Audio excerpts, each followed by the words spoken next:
Welcome back to Radio Free Endor after a long hiatus. My name is Jonathan, and joining me, of course, is Nicki. Hi, guys. So it is, the day we're recording this is almost, to the date, 3 months since we released our last episode. So, what a coincidence. Well, it's better than 3 years between episodes like George gave us, so. Yeah. We were busy, and a lot of, Star Wars stuff was trickling. And then after Comic-Con, it just kind of exploded. Yep, with D23 and the Entertainment Weekly articles and stuff. I have the issue right in front of me. Oh, yes. I don't have it at reach, but I do have it, so. Are there multiple covers, or is it just Kylo Ren? I think it's just Kylo Ren. Okay. James and I were wondering because we were looking for it. But Empire Magazine is going to have 2 covers, and that comes out, I think, next week. Yeah. And that's always a good issue. So. Yep. All right. So I figured we first start with San Diego. Thought we might just kick it off with a bang, and we would just talk about the sizzle reel. Oh my God. I was it was a little, it's a little odd whenever they release, behind the scenes footage, especially this early on. I mean, usually this is the kind of thing you'd expect, like on a DVD or something, but I still think it was well done, and it didn't really give, really any spoilers or anything. It just kind of showed some cool stuff. Yeah, I really appreciated that, and JJ, I think, is smart enough to know that, to release the things that we want to see, but without giving away plot or story or even, like, we don't know what Gwendolyn Christie looks like, really, outside of the armor. So it's like there's still things that it just to look forward to that we didn't get, questions we didn't get answered in the sizzle reel. But I think without showing us footage of the actual film and just showing us behind the scenes stuff, I think he's being really smart because it's just whetting the appetite even more. All right, let's go ahead and press. Cool. Okay, people, so if you want to follow along, we're going to be watching the sizzle reel, muted, of course. So, 3, 2, 1, play. Just some. I liked how they start off with just showing us some environments, quick shots. Yeah. Falcon, probably Jakku. R2. R2, a little place where we originally saw Captain Phasma, the Stormtroopers, some other cool aliens, very interesting. Some concept art models, which I thought was really cool to go back to those practical effects that George mastered on the first trilogy. Oh, God, the Falcon. Yep. I will never stop being amazed. Oh, mask, puppet effects, very BB-8. Cool. Yes. And this, of course, is Mark Hamill talking about practical effects and the fact that it's all new, but it's like, it's all back, but it's not real new, but it's new at the same time. And then we have Lupita in her motion capture, and Anthony Daniels being put into C-3PO. Oh my God. I'm just getting much more excited all over again. Yeah. The sets look amazing. Yes, I know. And just seeing these explosions and such, and everyone running around, it's just amazing. Seeing Kylo Ren just makes me smile coming down that ramp. Simon freaking Pegg. I cannot. Apparently, he had some input into the story. Yeah, he has a lot of input for a lot of things. Yeah, but JJ really went to him. Yep, I know. Oh, Peter Mayhew. Oh my God. I'm gonna cry. Yeah, so much cool stuff. So much physical stormtroopers. Oh my God, the painting of the helm. Oh God, there's Simon Pegg in alien costume. Oh my God. Some cool looking characters coming. Yes. I love how practical it is. I love how we're seeing so much. Oh God, the cockpit of the Falcon. Yeah, and just seeing them running down the halls, just taking me back to the original trilogy. And then we get this canopy very cool. The gunner, seeing the stormtroopers fly. Oh God. You know, it doesn't change. It doesn't take away the magic. Oh my God! Everybody's surrounding the Falcon. Domhnall Gleeson. Yes. Who also was amazing in the Harry Potter films. Mia Nubb. Yep. There she is. Finally, the first picture of Carrie, and then Oscar Isaac. Oh, Warwick Davis. I love how connected to the continuity this is. Yes. Oh my God, he's in the cockpit. So a lot of great stuff. I mean, I think really what stands out to me is something like the gunner, you know, Rey taking the gunner. That's really something that stands out to me. Oh yeah. In that. I'm sorry, I'm just really emotional. That's all right. Yeah, you get emotional. I do. Everybody knows. I'm a crier. Right. You show me Han Solo, I'm gonna cry.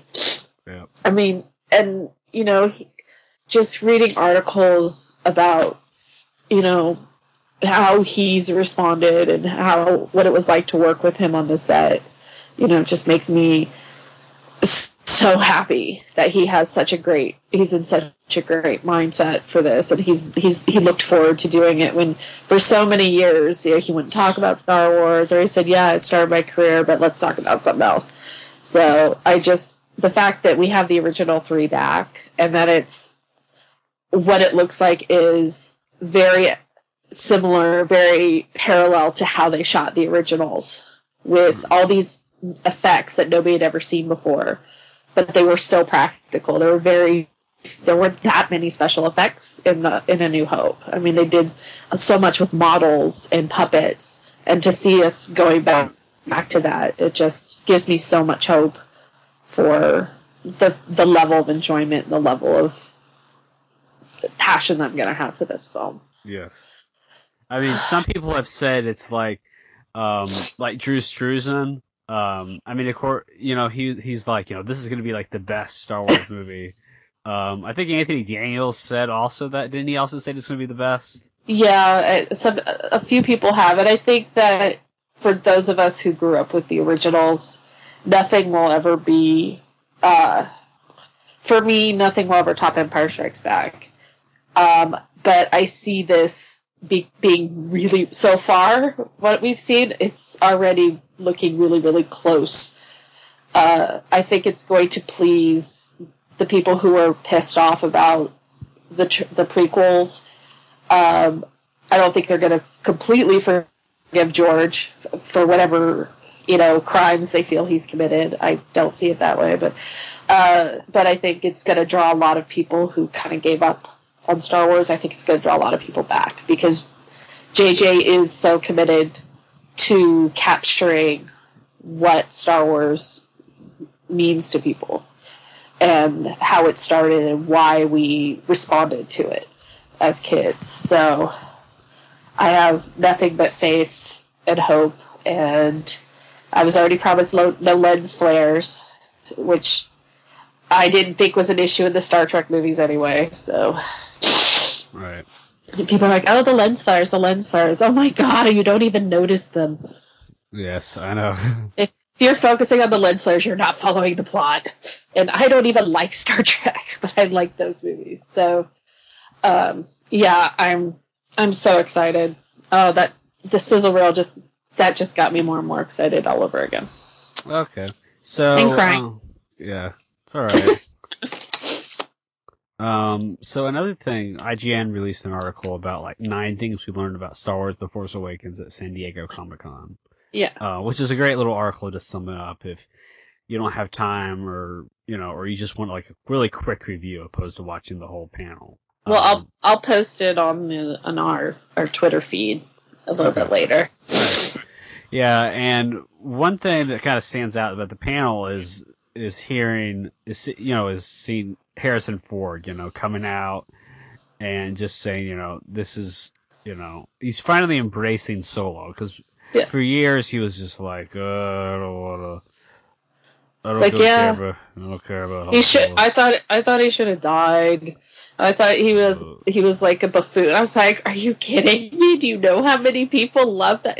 How many people think your Han Solo is the best character? So, but and it was. I mean, if you can watch the panel on YouTube, you can YouTube the Star Wars Comic-Con panel. And for those of you who are listening who got to go, I am so jealous you got a concert. Same here. And that you were in the room with Harrison Ford and Carrie Fisher and Mark Hamill. And you left Kevin Smith hanging. Yes. I would, as much as I adore that man, I would have left him hanging too. And I'm sure he was probably wanting to be out there with everybody else, with waving lightsabers around. I mean, they got lightsabers. Yeah. But yeah, nobody ever thought that they'd get Harrison back, and then to get him to another Comic-Con, and his response to the crowd and his absolute, I'm so happy to be here, and he's very proud of the work he's done on this film, which almost makes me worry that they're going to kill Han in this movie. Right. Because he always wanted that. And I was like, oh, please don't let it be true. There's rumors. So, all right. So 9 things we learned from this. So General Hux. So they put up 3 pictures with General Hux, Kylo Ren, and Captain Phasma. So we have Dom. How do you say his name? Domhnall Gleeson. Domhnall. Domhnall. Domhnall Gleeson. Just call him Bill Weasley. Okay.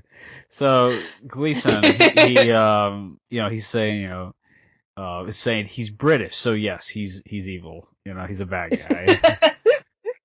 So, and if you don't get the joke, listeners, YouTube Eddie Izzard Star Wars and get some of the stand-up, because all the bad guys in Star Wars are the original trilogy are British because of the American Revolution. Yep. So if you're British in Star Wars, it's not a good thing.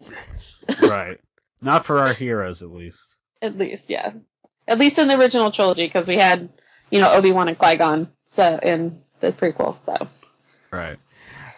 So Adam Driver is Kylo Ren, and one thing about Adam Driver is that he was a little hesitant to talk, because he was kind of caught off guard. I don't really think he's used to these kind of things, and he kind of just, at first he wasn't really saying anything, and then JJ told him, hey, speak up, you can talk, and he just said that he felt his character was evil, but more that not that his character was evil, but more that he believes in the right.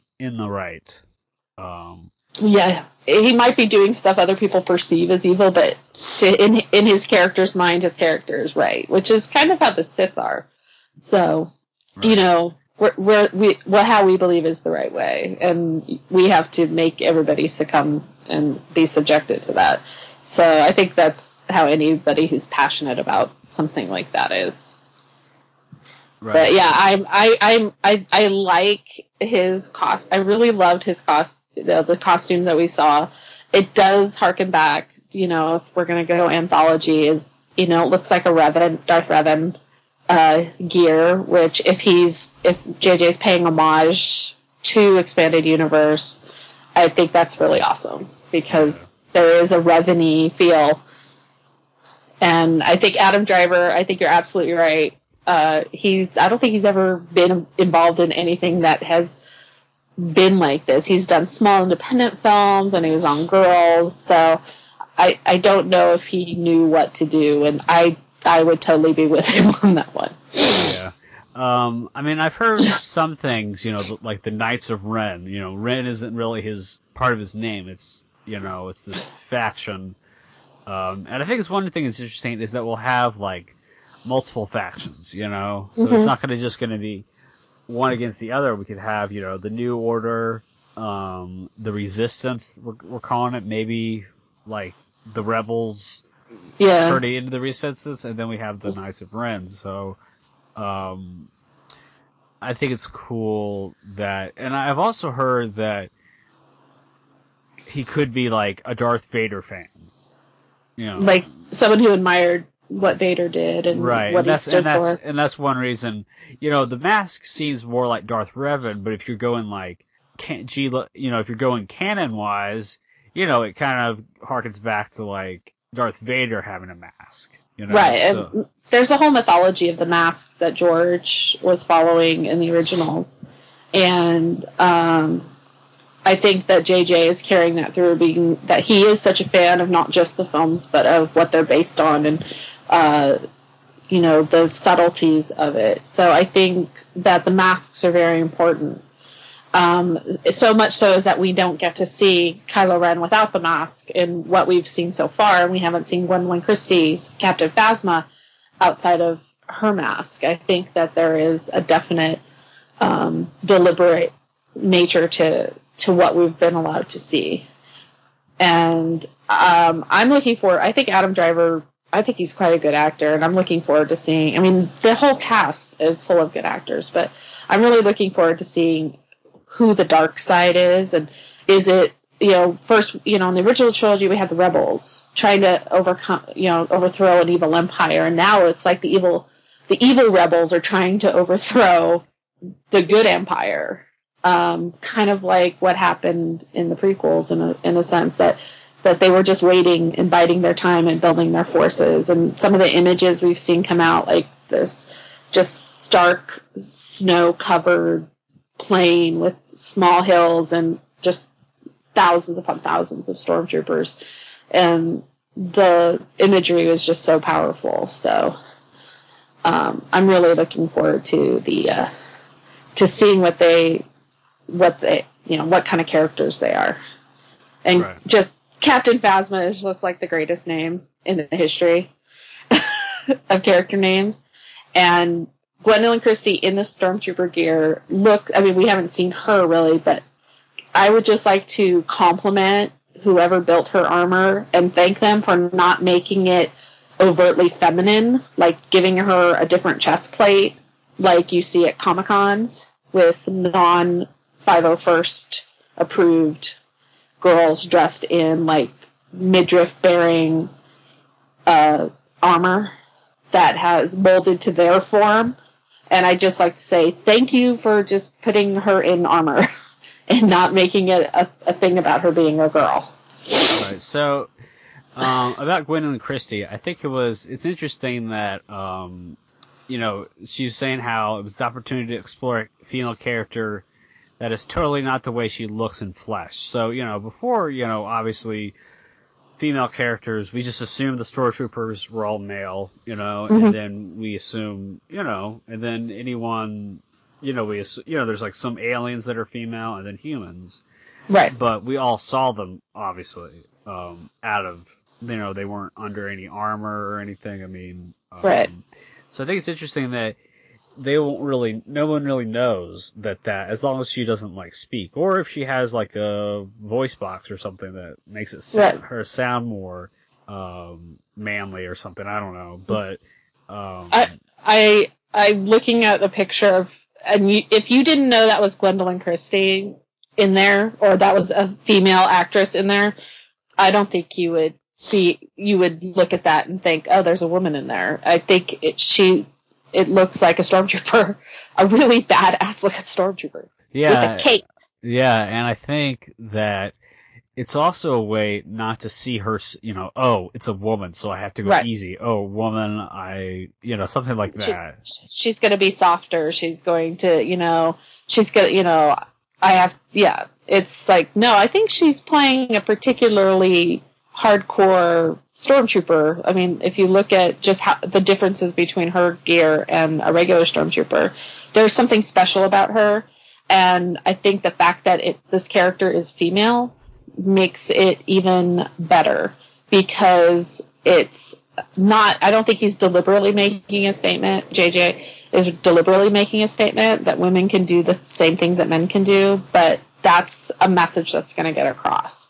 I think he cast the perfect actress for that character, and I don't think he's making a sexual identity or gender role play. I think he just cast the best person for the role. And that's what I'm hoping. I'm hoping it's not, we're going to beat you over the head with the fact that women can do this, which JJ does not do anyway, so. So back to, the First Order and General Hux. I mean, one thing to mention is that, Gleason, he's pretty young to be a general, so I think one thing I've heard, some buzz I've heard around is that he's, like, his father or something, like, knew him, and he's like, okay, yeah, I'll put him as a general, even though he's only, like, 30 or something.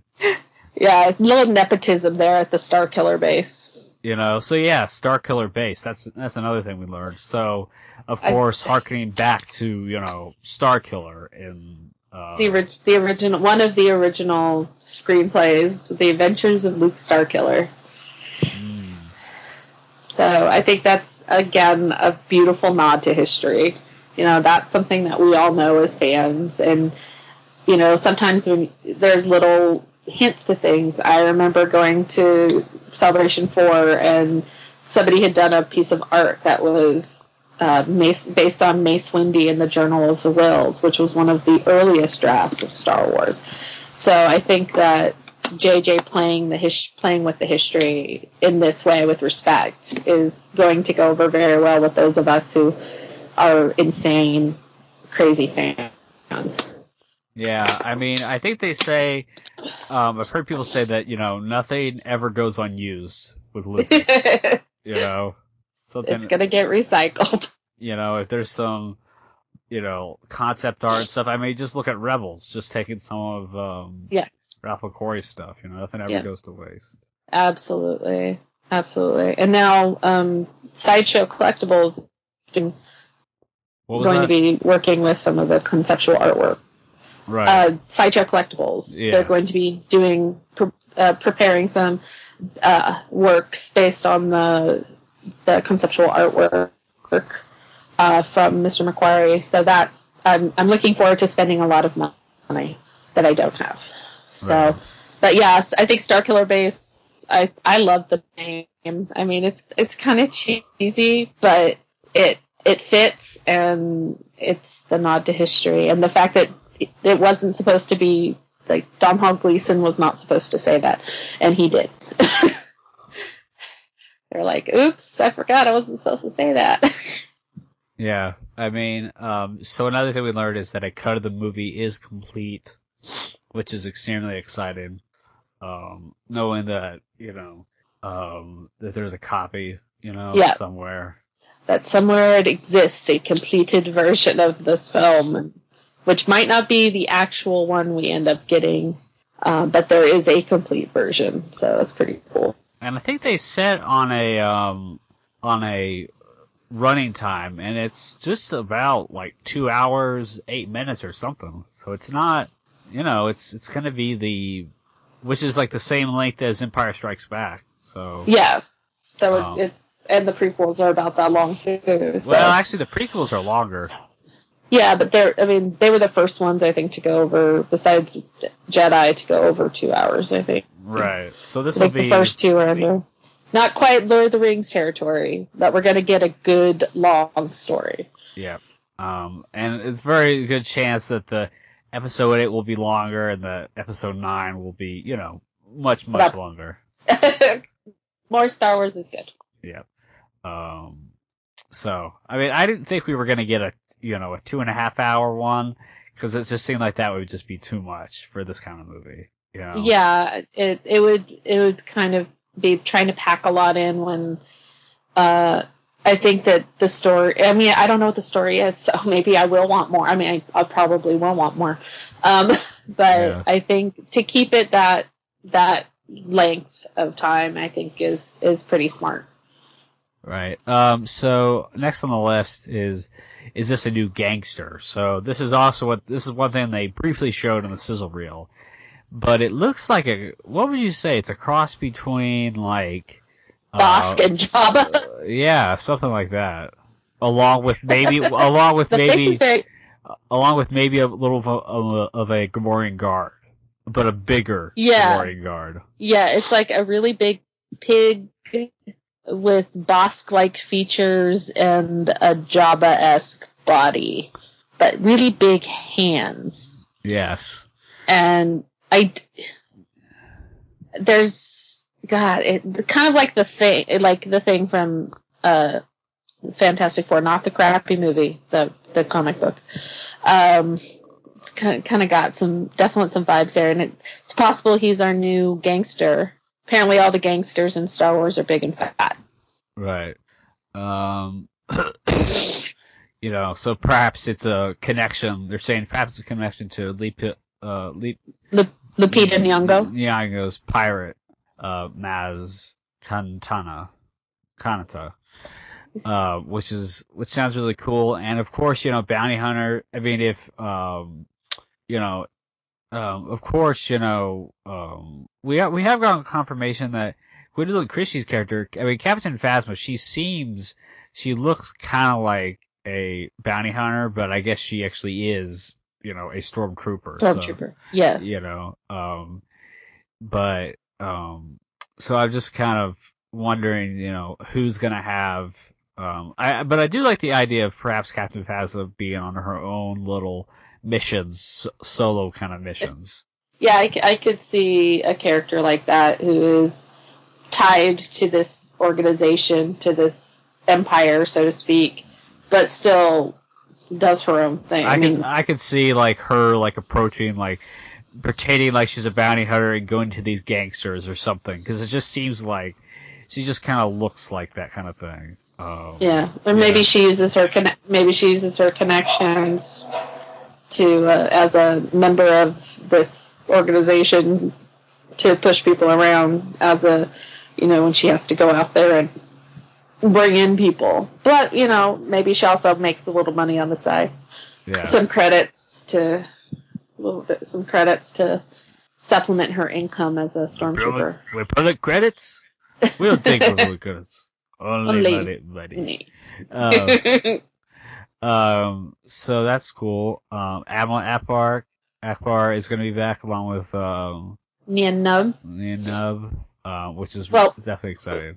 Well, hopefully, there's is it really them or is it descendants? I'm like, no, it's got to be them. It's only been 30 years. Who knows how long these creatures live? Who knows how long a Mon Calamari, lives or whatever Nien Nub is. Yes, I live all the time.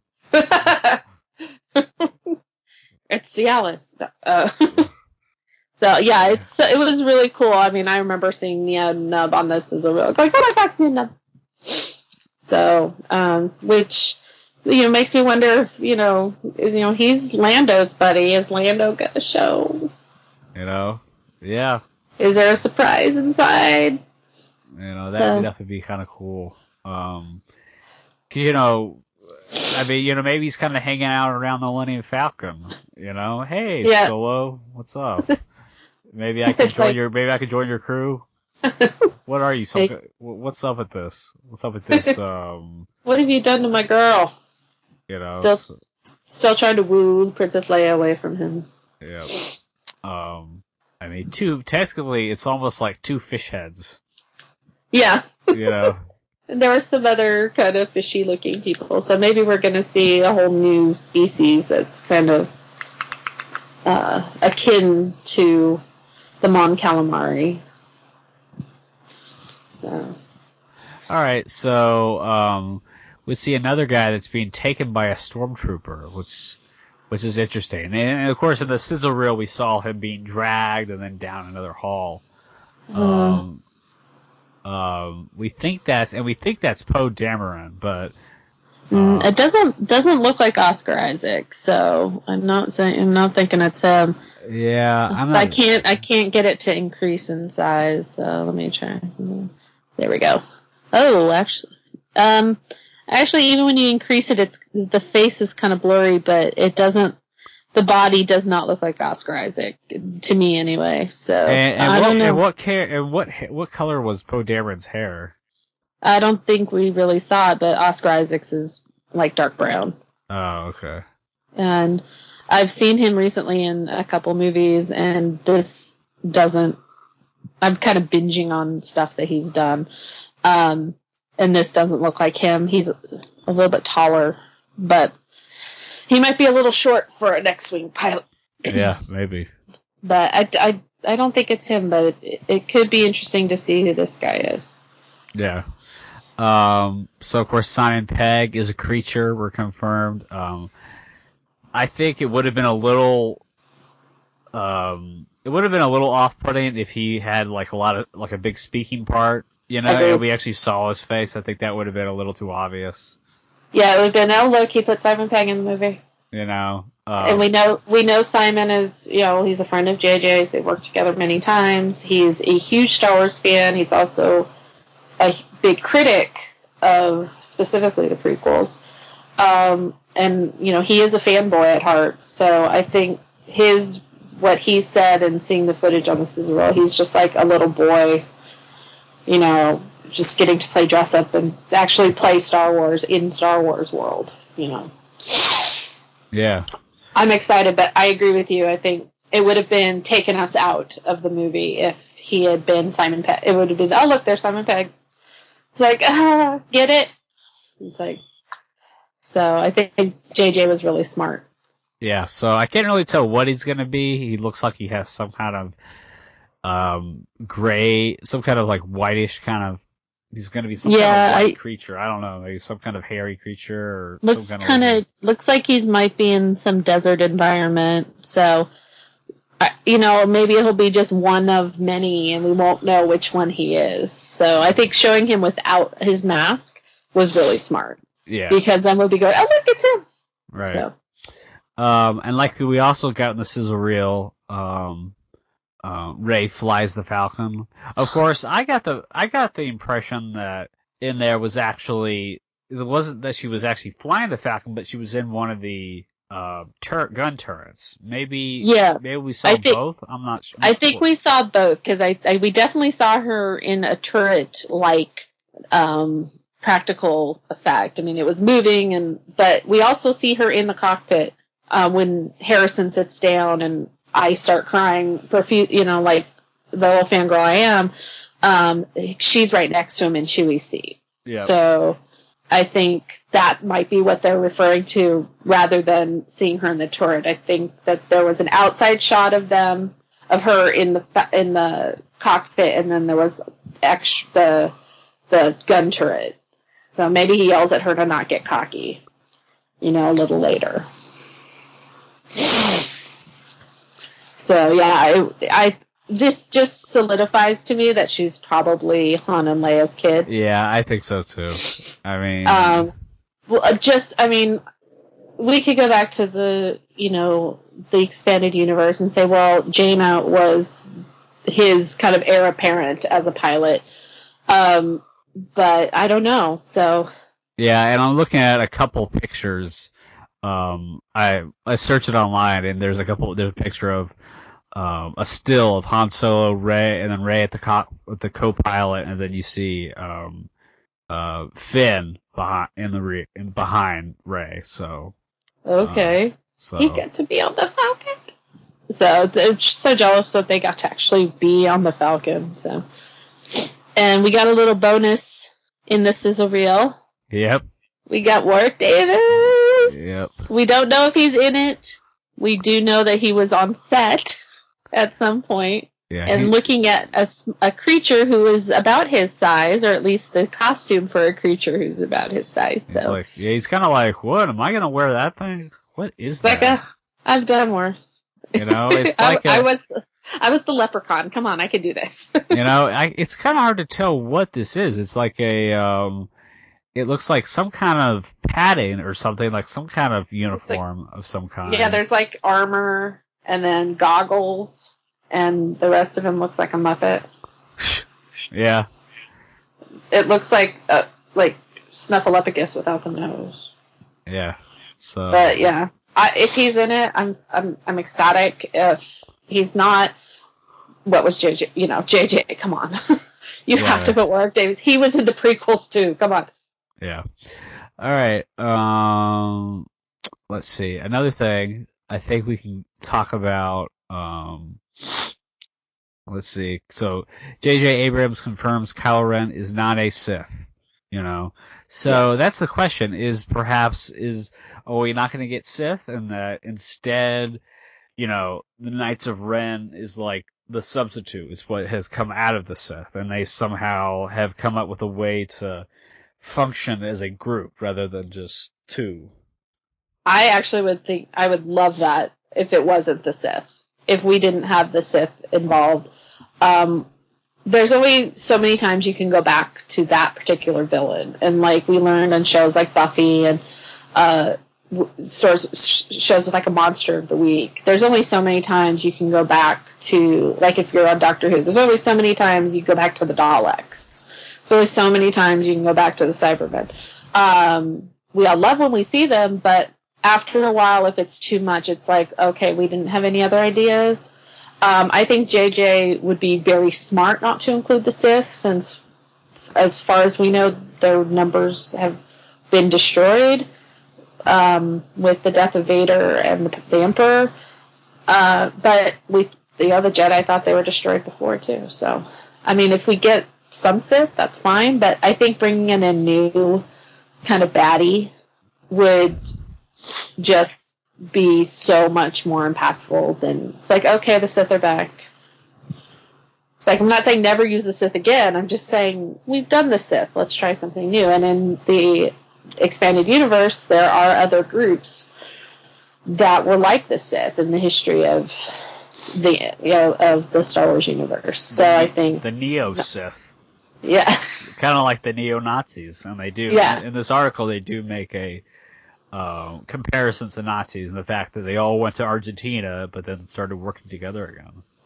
Yeah, well, yeah, and that's, if you watch the train wreck that is Starship Troopers, that's kind of like the basis for Starship Troopers, is if the Nazis didn't lose.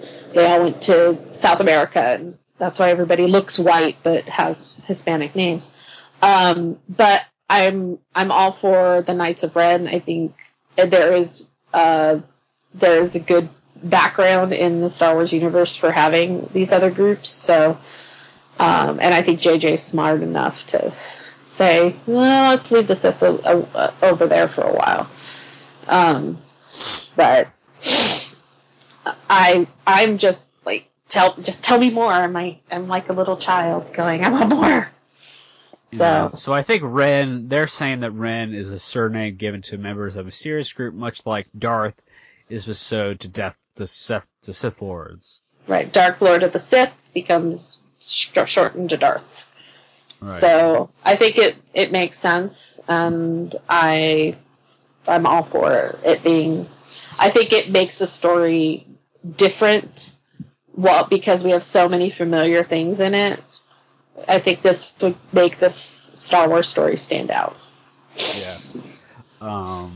So I know some people have speculated, yeah, Kylo Ren is definitely going to die, but I'm not sure. I'm not predicting anything because I have no idea, and I mean, don't you just love that? The fact we really don't know anything. Yeah, I know. It's frustrating because part of us really wants to know, but then it's like, you know what? This is really, really cool. With the level of, voyeurism and the level of people of the internet and everybody having to know everything at once, it's kind of like back when George did Jedi and it was called Blue Harvest and Horror Beyond Imagination, and they had this whole kind of publicity thing keeping people away. Move along. So they could Move along.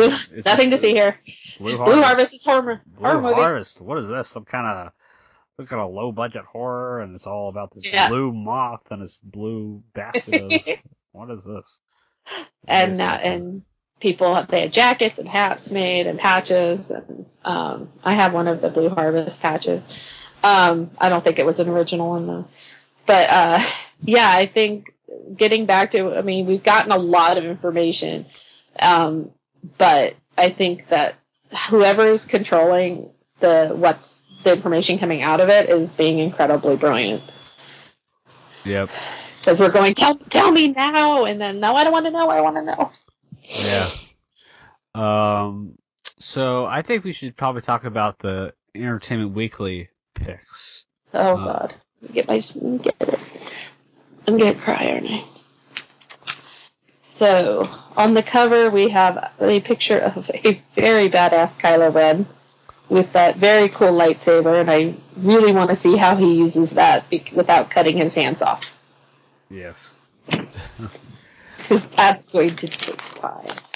Yes. I can hear those pages turn. Table of contents. There is a picture of 3PO and R2. Yeah. And there's still some speculation, like how in the world did he get this red arm? Yeah, well, he had a silver leg in A New Hope, so. Yeah. Chewie, couldn't find his arm, so he made a red one.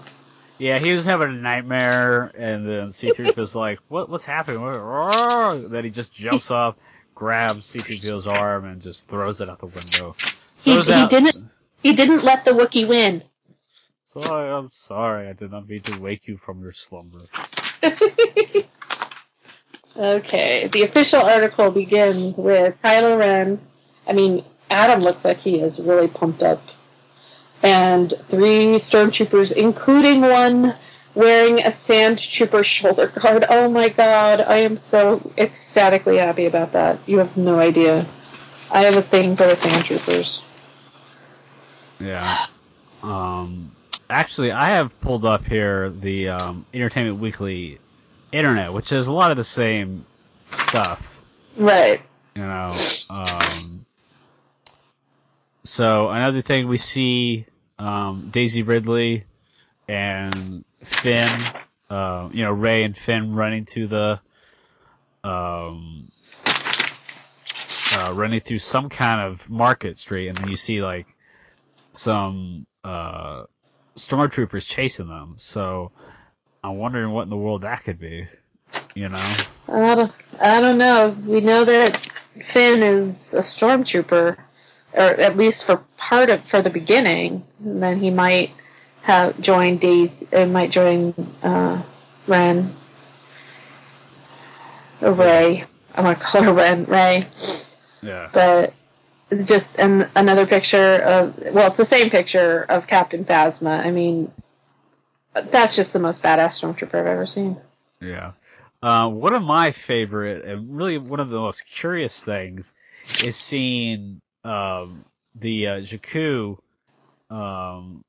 picture of like this walking. It's kind of hard to explain. It's just like this. It's called a lugabeast. Oh, that's right. A lugabeast. So we have Rey, who is cutting free BB-8, who has been. The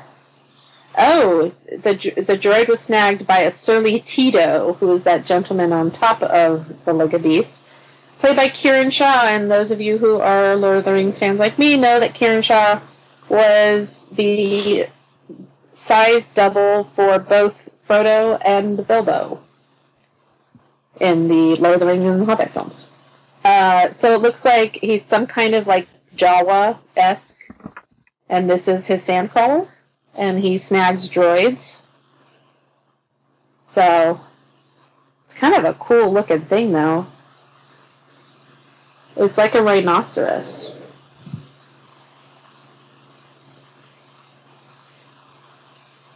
Huh.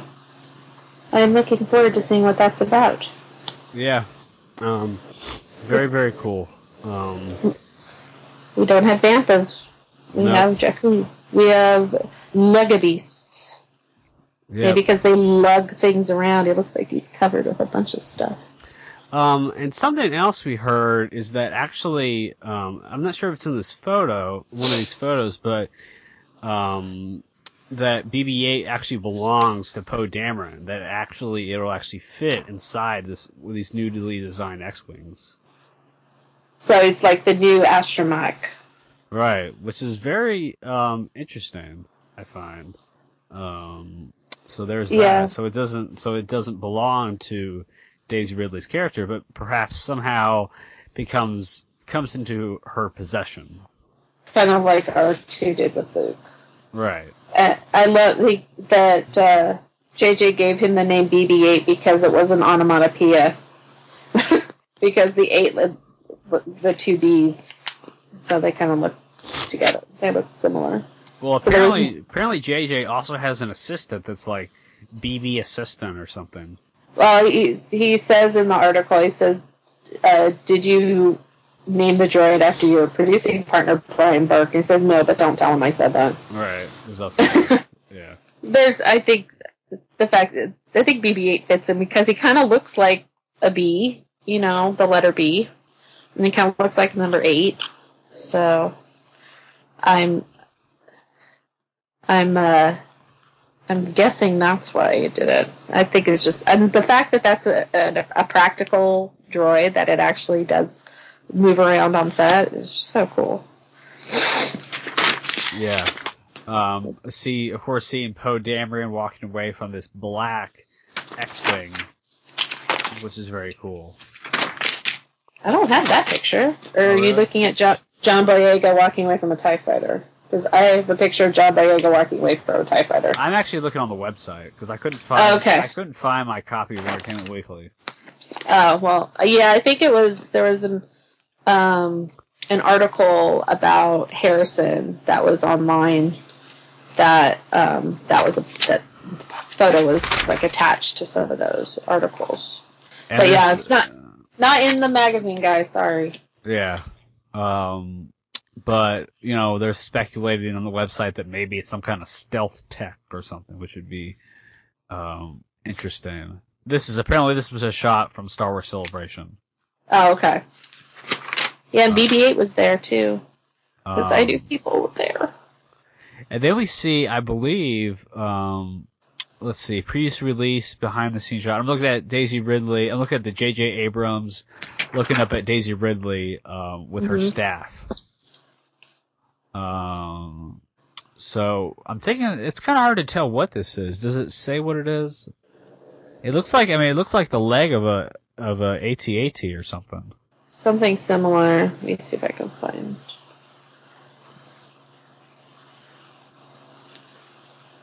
But yeah, in the magazine there is a picture of JJ with Lawrence Kasdan sitting in this big room that looks like definitely harkens back to the Death Star, and to see the two of them, this is the guy who wrote Empire and Jedi with JJ, so the fact we're getting someone who knows these characters so well writing for them again is just so amazing to me. Yeah. I'm so glad he's a part of it. I could not. He's such a great writer, and he's writing the Han Solo movie. Yep. So, and it's a character that he's always really loved. So.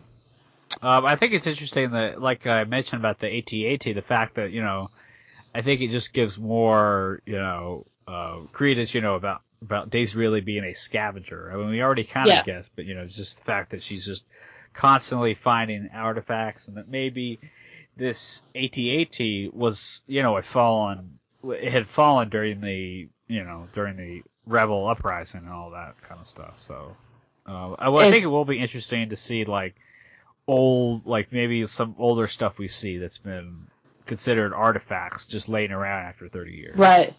What's left over is kind of like when we saw the Krayt Dragon skull on Tatooine. Right. But this is, and then Harrison as the "We're Home" image, and then R2 being touched. The picture of R2 with the mechanical hand touching him. It's got to be Luke, right? Right. Right? That's got to be Luke without the skin part of his hand. But yeah, it's Stormtroopers taking. There it is. Stormtroopers taking aim at Daisy and John. But this is just, oh my god. Every picture I look at. And it was, there's a great article in Entertainment Weekly about Harrison's return, his first day on the set. Was not the Chewie We're Home scene, but apparently everybody who was working on this film kind of got really quiet when he walked on set. Like, there was a hush, like, he's back. Yeah. And to be a part of the one, to see him on the Falcon again, they said every single person on the set was stunned. There must have been 200 people gathered around, completely quiet. I didn't even know who they were. The whole crew stopped working, staring at the monitors because it was so iconic. It was just surreal for everybody. It wasn't Han. It wasn't just Han. It wasn't just Harrison. It was seeing him in the Falcon. And it was like, over the years, Ford has grumbled about the space smuggler, saying that he thought the character was dumb as a stump and even wished he had died at the end of the original saga. But on his first day back, the 72-year-old actor who long ago told the Today Show he was glad to see that costume for the last time appeared overcome to be back in it. Yeah. And I think that's probably one of my favorite things, is that he was Han Solo again and he has embraced it. And the fact that he's so proud of the movie. And it was also interesting because they talk about his injury on the set when a large segment of the Falcon fell on his foot. Well, apparently JJ was one of the people trying to get the door off of Harrison, and he actually he ruptured a vertebrae doing it. Right. So JJ was in a back brace the rest of the shoot because he was trying to save Harrison. And thank you for doing everything you had to do. But JJ also said that the time that they had to stop principal photography while Harrison was recovering, they were able to do things they might never have had the time to do. They were able to reshoot things that they weren't happy with. They were able to rewrite parts of the script that they weren't quite comfortable with. And so he said it was actually a good thing that they had that time off. And giving other actors time to rehearse. And so it was kind of like a blessing almost that they had that time, but nobody wanted, it to happen at the expense of Harrison.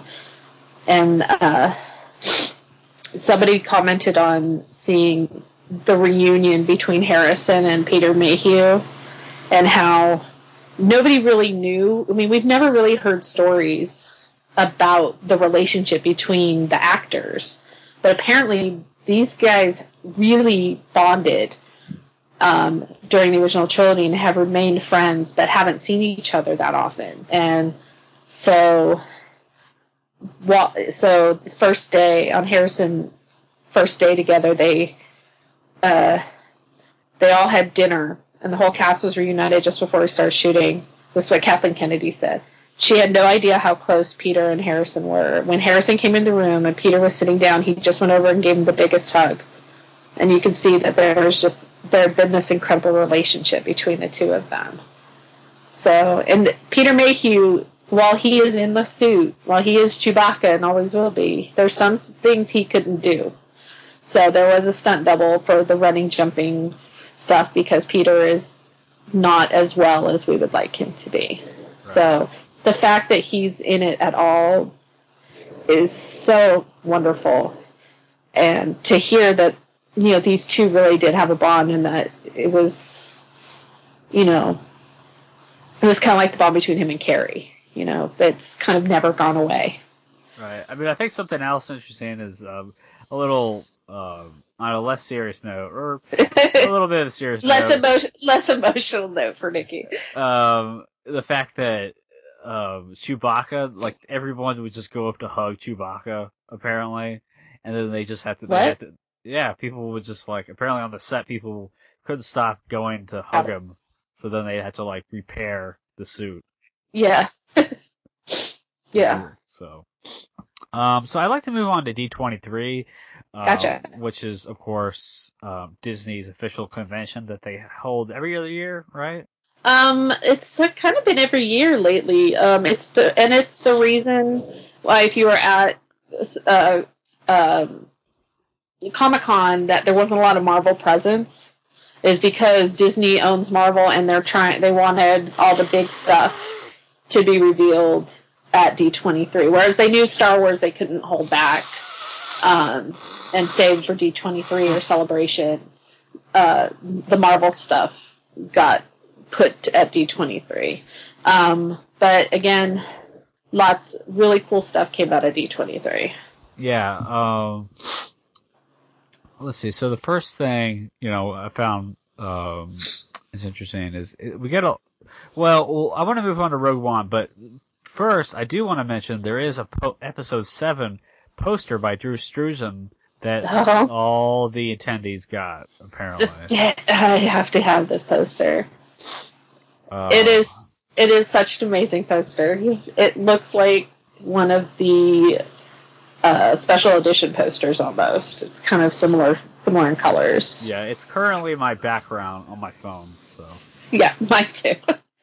And I love the characters they've portrayed on it. You've got the young characters right in the middle, but then there in the bottom corner, very prominently displayed, is Han Solo, which makes me think that the rumors of him having a bigger role to play in this film than he did in Jedi are true, and that he is a very important part of this story. Not just because he's Han Solo, but because he's really an integral part of the plot. Agreed. Yeah. I mean, and then I think another thing interesting is that John Boyega is holding a lightsaber. I mean, I had speculated that he would be getting some kind of. I mean, I can't say that I'm that surprised he's holding a lightsaber. I just kind of thought, that. I mean, aside from Kylo Ren, I kind of guessed that newbies like Daisy Ridley and John Boyega would be holding lightsabers. I'm not sure why. I kind of just thought that for some reason. Well, we do see somebody handing Rey a lightsaber, and it's possibly some people have said it's Leia handing her the lightsaber. Yeah, just because and my sister has it. That's the scene they match it up. Well, right, and that's the thing they did with that is they actually pulled that dialogue from Return of the Jedi. That wasn't some new. Some of it was mixed, and then that dialogue was pulled right from Jedi. So it wasn't. We don't know if he's going to say that in the movie because it wasn't filmed. He didn't record that dialogue for the movie. Right. It was recorded, 30 years ago. Right. And they did it brilliantly by cutting in kind of new and old. I mean, when you can't really tell. But we don't know. Maybe John Boyega, somebody hands him one and says, "Here, use this." Because even Han Solo could operate a lightsaber. Yeah. So you don't have to be a Jedi to use one. It's the weapon of the Jedi. So maybe it's just like what he's got, what's handy. Like those things are lying around, Yeah. But we don't know. Maybe Pick it up at your local department store or your local Best Buy. Maybe he's force sensitive. Maybe it ties into Luke's story. I don't know. I think he is force sensitive, and I think I really think giving him a lightsaber almost confirms the fact that he is going to be like a Padawan or something. Or someone that can be trained to use a lightsaber and to channel the Force, which might be why he's not why he leaves being a stormtrooper, Yeah. He learned something different about himself, the fact that he has Force powers and the stormtroopers, they figure, we can't let a Jedi or something, or someone with Force powers. Kind of like Star Wars Rebels. Right. D23 was pretty exciting. No new footage, but we got new information on Rogue One, including a photo of the cast, which includes Alan Tudyk. And we got to see the poster, and along with the new members of the cast of Star Wars, The Force Awakens, Harrison shows up. Yep. And says, "You have made my life." I was like, okay. So. Yeah. There's that Rogue One, and also I think I think they renamed Star Wars Rogue One to call it like a Star Wars story or something. I read this somewhere. At the bottom it says Star Wars Anthologies. Right. But apparently I heard somewhere that also it's now called a Star Wars story. Like they dropped the anthology. Oh, I haven't heard that yet. Yeah. The last thing I saw was an image of it to the Star Wars Anthology, but that would be interesting if they changed it already. Yeah, so I don't know. I really like Star Wars Rogue One Anthology. I really like that kind of title. I think a Star Wars story sounds very strange. Yes, agreed. Or you could put the Star Wars Saga. But yeah, I think a Star Wars story sound. I don't know why they would do that, but you never know what they're thinking. So there is some speculation that Felicity Jones is playing the daughter of notorious bounty hunter Boba Fett. So what do you think about that? Well, it would tie into a hopefully Boba Fett anthology film. It is not unheard of. There are different. There's a comic book series and a comic book miniseries of Boba Fett where he has a daughter. It's in it's one of the novels. Some of the expanded universe has said that yes, he has a daughter.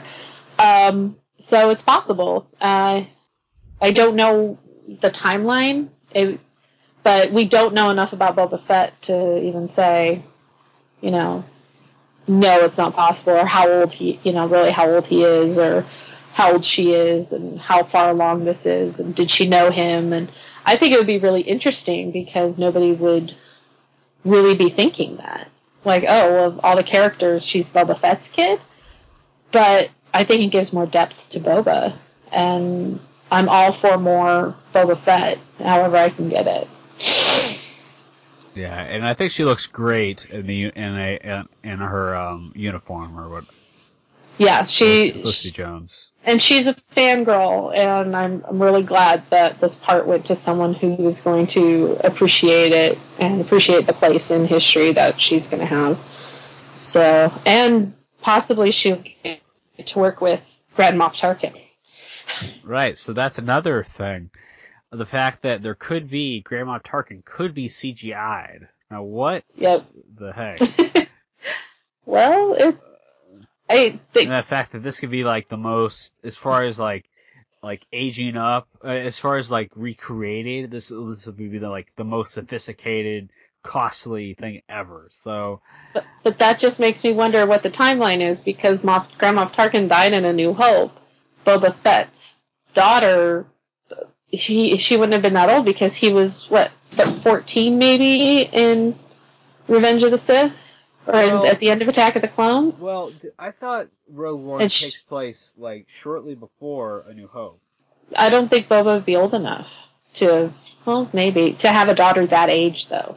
Because Felicity Jones is in her 20s. Yeah, that's a good point, because... Unless it's, historical footage or an old holo, maybe... So how old do you think Boba Fett was? So, yeah, I guess you're right, because when Boba Fett died, he was probably only, 30, right? Well, let's see. He was about 13 years old, say, at the end of Attack of the Clones. When we go 3 years later, if at the time of Revenge of the Sith, he would have been, 16. And Revenge of the Sith ends 18 years before A New Hope. So he would be 32. Yeah. But he couldn't have a child in her 20s. No, that's and so... Felicity Jones doesn't look younger than maybe 24, 25. I don't think she could pull off 18. No. And even then, she would have had to have been born when he was 15 or so. Yeah, so... I think we've kind of I think these kind of things run wild. Oh my gosh, look at this. And then we kind of, when you start thinking through some of these things, I mean, look at us thinking through this. Look at us thinking through coming up with numbers. I didn't think I'd have to do math. I'm glad you did the math for me.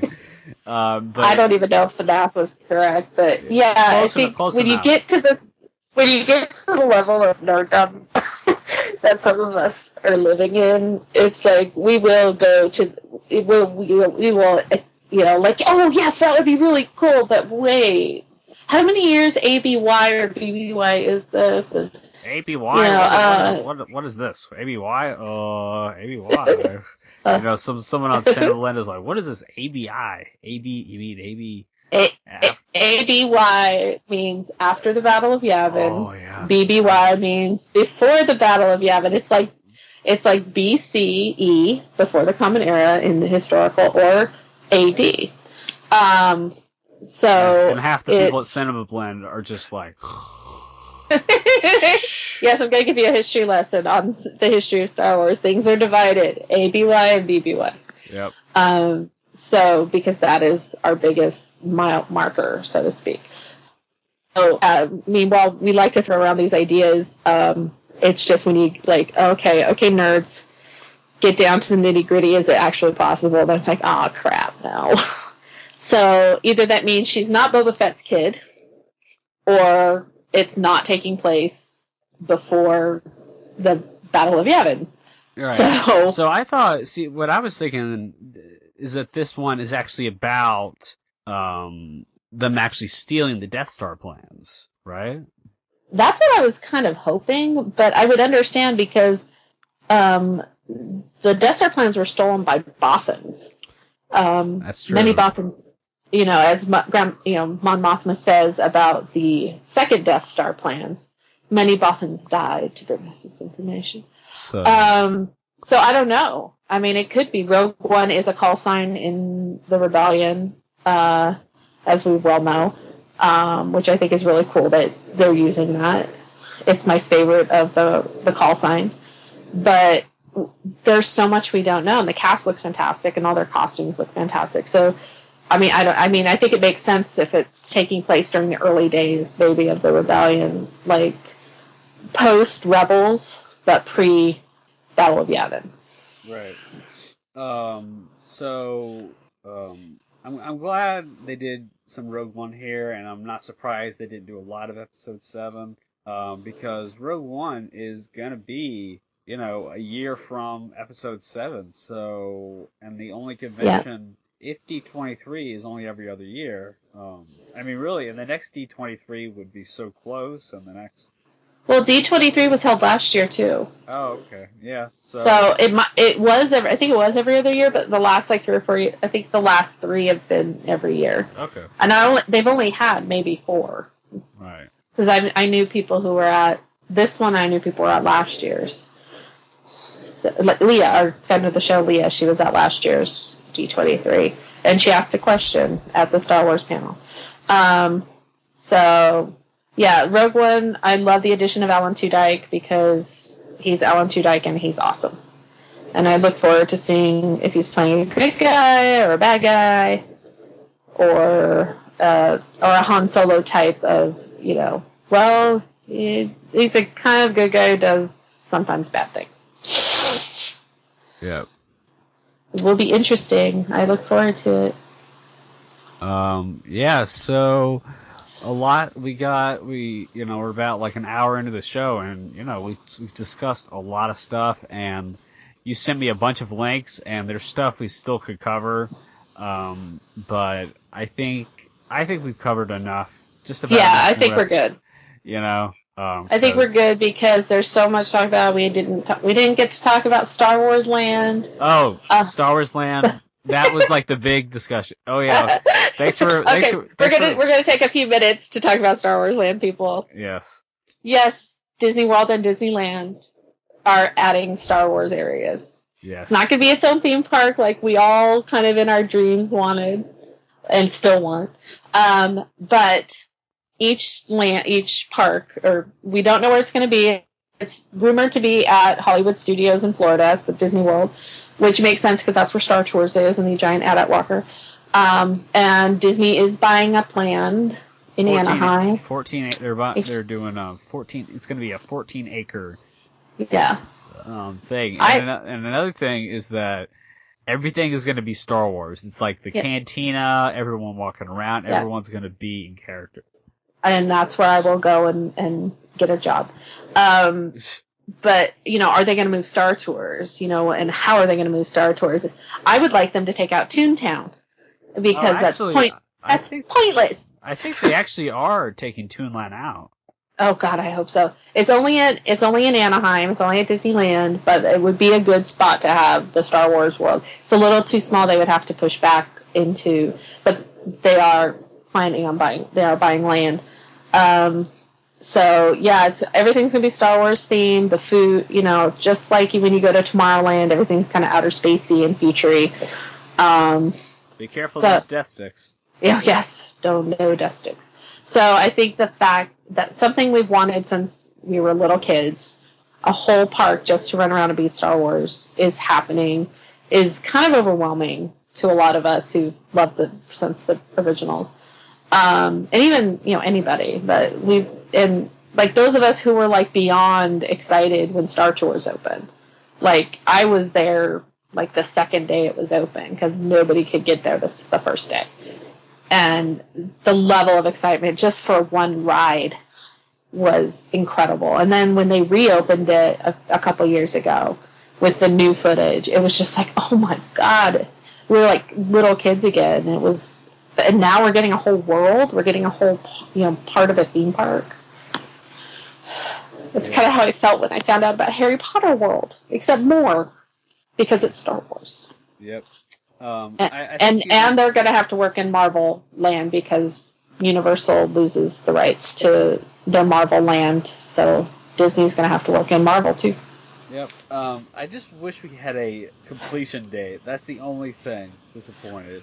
I don't think there's even a conceptual image of what they want to do yet. I think it's like, okay, we've decided to do this. Now we're going to do it. Now we have to actually get started on the logistics. Now we have to get started on designing rides, designing the buildings.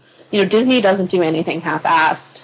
And they're going to, if you've ever been to Florida, to Disney World there, and gone to Star Tours, I mean, it's incredible. It's the coolest ride in the planet, and I'm not being biased at all. But there's a giant AT-AT, and there's the bumper on Endor.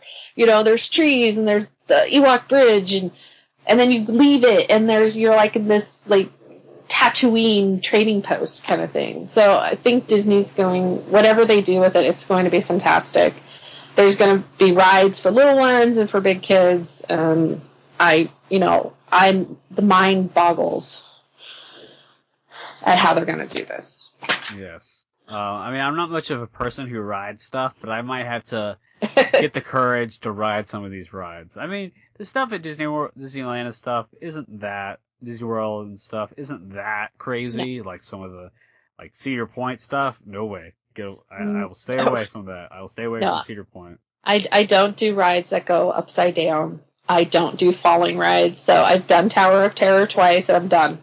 I did it one at each park. I'm done. I hate those rides. But I rode Star Tours 10 times in a row with my friend Zach. Yeah. We just kept getting on it. And so that if there's a ride that goes upside down, I will go on it at least once. Yeah. But I'm more of a, motion, even though I get horrible motion sickness, I like the Star Toursy kind of rides, but I want a roller coaster. I want a roller coaster like Space Mountain, but better. Yeah. And I want them to bring the people mover back. Yep. So one last thing to mention is that we're supposed to get the third Star Wars trailer sometime this fall. So, hopefully, we'll try to be back. I can't promise, but hopefully we won't have another 3-month hiatus, and then that will be our next episode. Not with Rebels starting up soon. Come on, Jonathan. Well, yeah. We haven't even talked about the first episode. Yeah. Well, that's a whole different other thing. That's Rebels cast. That's Rebels cast people. Yeah. But yeah. So, hopefully we'll get there was a teaser of some kind that was released that looked pretty cool.